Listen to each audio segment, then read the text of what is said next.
Hello art lovers and hopefully fellow rock music fans. This is my portrait of Geddy Lee, the lead singer from Rush and bass player, and a lot of other instruments as well.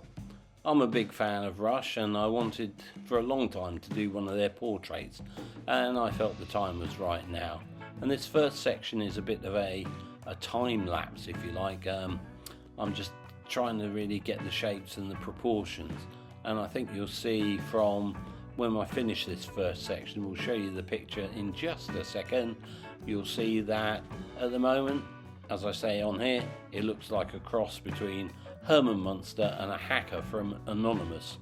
So not a good start, but I think we can do better than that. So I've turned the paper upside down, the canvas or the board even, and now I'm trying to redefine some of the areas. And the colours that I'm using are peach black, titanium white, cadmium red orange, Naples yellow, cadmium orange, indigo blue and yellow ochre. So that's how I'm trying to get this. And you see I've just started to make his face not so long. He had too much forehead and not enough hair, so I've tried to correct that a bit, and I'm sure there'll be lots of correcting as we go on. And so I'm just now trying to put in some finer details, and I thought while I'm doing this, maybe share my love of Rush. I first came across Rush when I heard them on the Friday Rock Show with Tommy Vance, I think it was their sort of festive 50, and one of the songs that came on was Xanadu, which is on the Fly By Night album, and I was so impressed that I bought the album, as they say.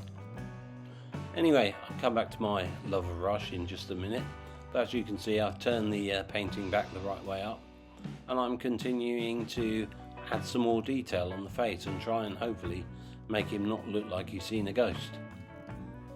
So the brushes I'm using are Rosemary & Co brushes. I really love them. You can buy them in long or short handles, and they're really good for me. I prefer the ones without paint on them, because then otherwise the paint chips eventually and you get it in your teeth and you swallow it, and it's a bit uncomfortable. And also the paints I'm using, I described the colours earlier. They're mostly Sennelier paints. I'm a real big fan of Sennelier, love the colours. So although I paint for the mouth and foot painting artists, and I try and produce images which are, useful for cards and calendars, I really can't see this one appearing anytime soon on a card or calendar. But sometimes it's nice to paint something for yourself, even though it won't get reproduced. And particularly it's nice to do some portraits. I really do like portraits. I was scared of tackling them once, but now I really enjoy it. And I want to do portraits of people I admire, and I think they really help you learn to get perspective right, get proportions right, which I don't always do, and I'm having to do a lot of rework when I'm doing it. Anyway, there's my next stage, which I've reached now, and hopefully you can see there's a vast improvement from the Herman Munster pictures. So this might not ever end up on an MFPA card, but if you want to see some of the work of the other mouth and foot painting artists and see the type of work, and maybe buy the type of work that does end up on cards, calendars and jigsaws, then why not head over to mfpa.co.uk. There's plenty there to suit everyone's tastes. And now I'm tackling some of the tricky parts of the face. The glasses were very tricky, and even more so the shadow that the glasses are creating from the light coming down from above. It's quite difficult to do that. I think the trick here, for me at least, is to try and paint what you see, not what you think you see. So, try and really stick to the shapes and the size and the proportion that the glasses are making. Anyway, more about my favourite group. Otherwise I'll run out of things to say about the painting. After getting the Fly By Night album, I really got into them and I started playing a lot, and it was really exciting when I found out, that they were touring, even though I hadn't been to many gigs because I didn't know how accessible they were.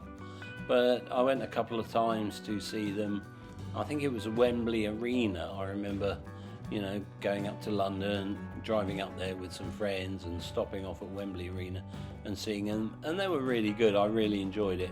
And I bought albums after that, like the live album Exit Stage Left, Moving Pictures, Signals, and Caress of Steel, 2112, Hemispheres. I probably got loads of them up to that point.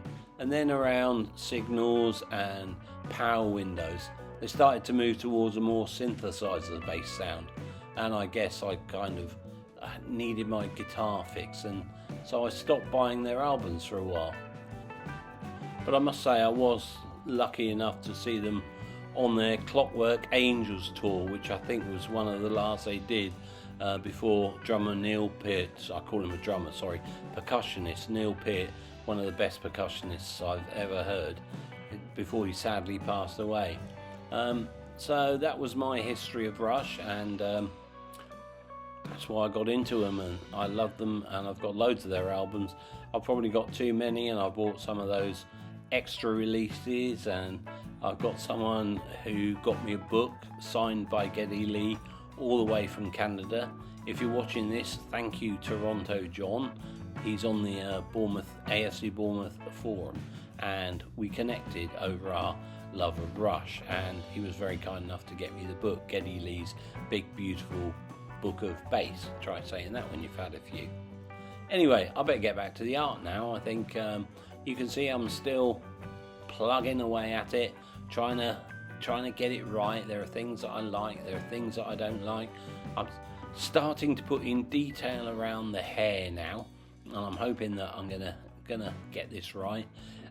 He's got a very difficult smile, which I don't think I truly captured his smile from the photograph, but I think hopefully I got it down as best as I could. So we're nearly at the end of this video now.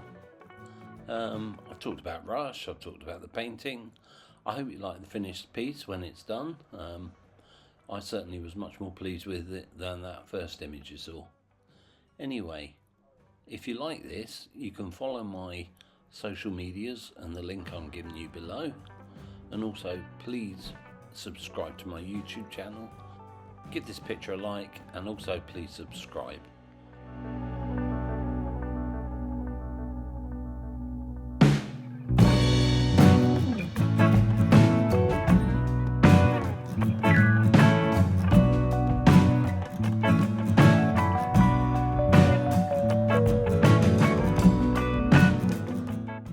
Thank you for watching. I hope you've enjoyed this painting. Until the next time.